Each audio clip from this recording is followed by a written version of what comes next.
let's talk about this. It's one of the topics we cover on this show.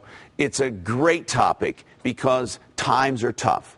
You know, if you're behind on bills and creditors are hounding you, there is a way out, and it's bankruptcy. Now, some of you, I know, it rubs you the wrong way.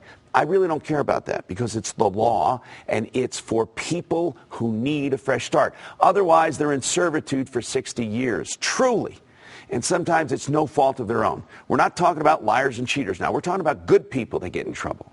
Kevin Heupel's part of the Heupel law firm, and he runs Colorado Bankruptcy Help. Kevin, we're talking about bankruptcy. There's something I want to talk about right up front first because I found this out. Somebody said the other day on my radio show, well, I can't go bankrupt because I might get fired.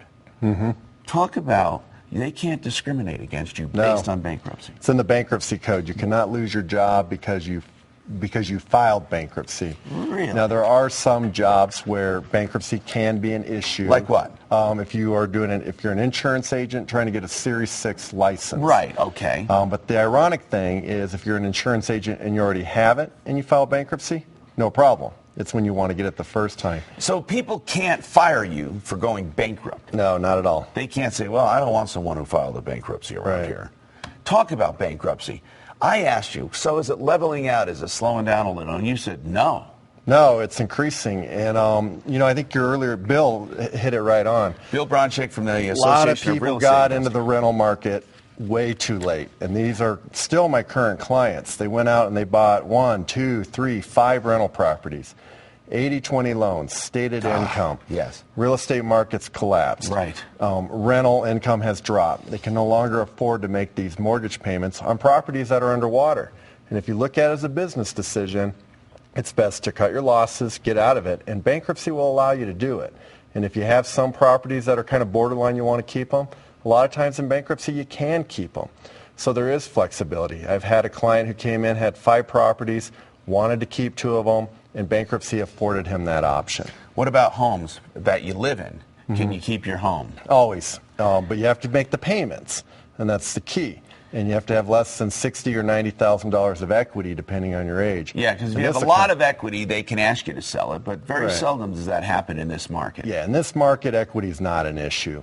So people come in, they own a home, they want to keep it, but you still recommend with a Chapter 7 that they put it in the bankruptcy. Explain why. Well, you don't have a choice. I mean, any debt you have to list it in your bankruptcy petition. I guess what I was saying is they don't reaffirm it. Yeah, you don't want to reaffirm it. Why is that? Because then you're stuck on the loan. And let's say things get worse. You know, people think, oh, when I file bankruptcy, it can't get any worse. It can. Yeah. And if it does get worse and you reaffirm the mortgage, now you're stuck on it.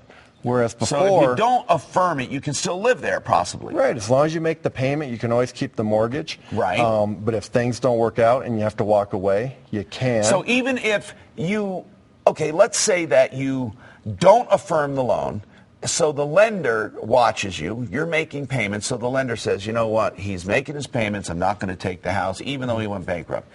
2 years down the road, you get into trouble or you can't make those payments. You walk away 2 years later. Does that bankruptcy cover you on that deficiency? Absolutely, provided you have not refinanced it. Really? And loan modifications don't count. So a lot of my clients, I say, look, file the bankruptcy, clear your credit, then do the loan mod.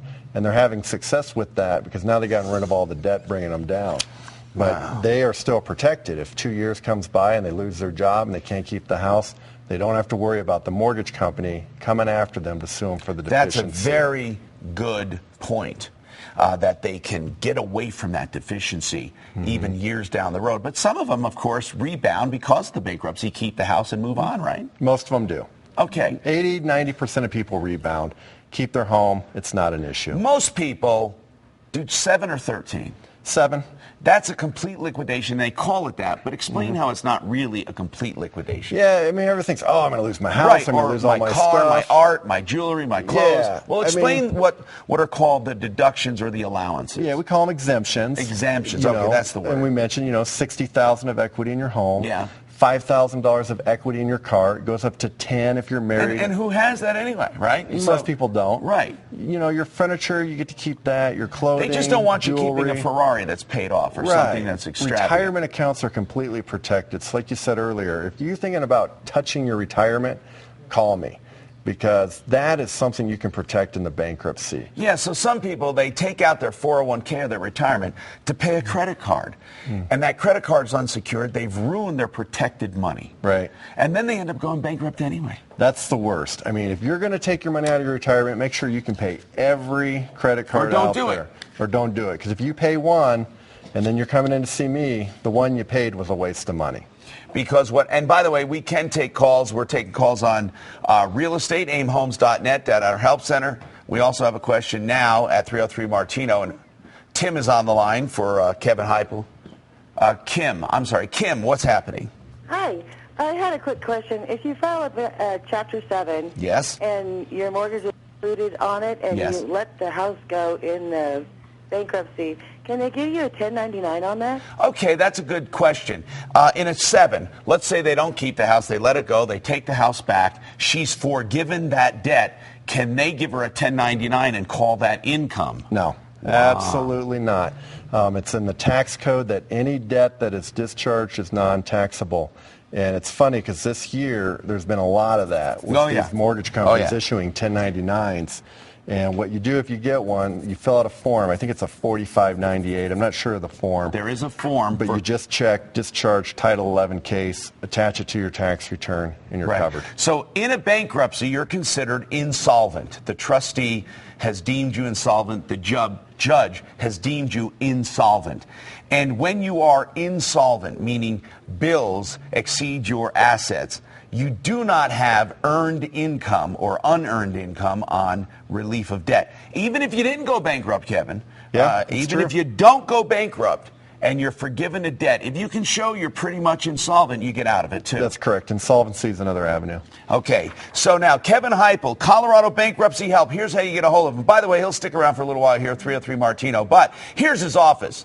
303-955-7570, 955-7570. And you see the website there. It's CO for Colorado Bankruptcy Help. COBankruptcyHelp.com, COBankruptcyHelp.com. He's also on my referral list at referralist.com.